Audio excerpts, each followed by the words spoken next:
Hi, this is Rabbi Jeremy Lawrence from Kinloss. This week's parsha is Vayetze. It tells of Jacob's flight from his brother Esau and the journey that he makes to his uncle Laban, where he marries Laban's daughters, Leah and Rachel. On his journey, he spends a night in the desert, where he dreams of a ladder climbing to heaven, with angels ascending and descending.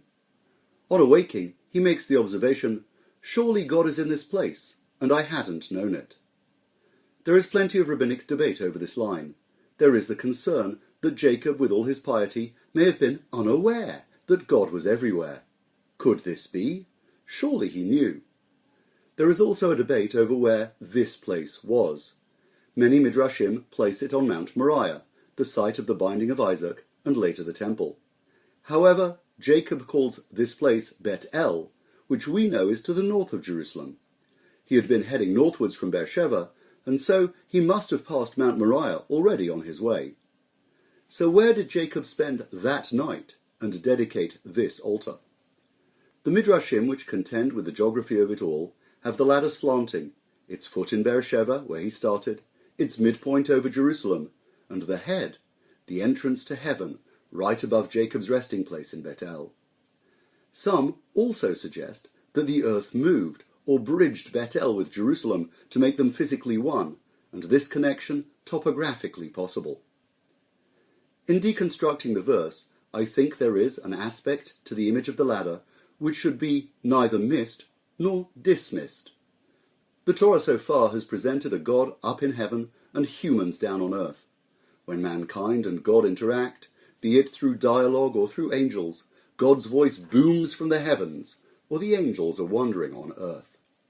So far, heaven and earth have been presented as two separate entities, a little like a child's drawing, with green grass and trees at the foot of the paper, a blue sky with the sun and clouds at the top of the paper, and a hefty patch of white paper separating the two. Our ladder, Jacob's ladder, is the first indication that the two connect. Jacob knew that God was in the heavens. Jacob knew that God was to be found on earth. Jacob knew that God was there in Beersheba, and in Jerusalem, and in Bethel. But there was something different that Jacob appreciated when he awoke from his vision. Now Jacob knew that heaven and earth were bridged. Moreover, a channel to God existed in that void. There was an acknowledgement of godliness in the white space, in the in-between. Often we divide up our own lives a little like Jacob's first impression, a little like a child's picture. We have pockets of godly life, what we eat, the Shabbat and festive rituals, the time we spend in shul.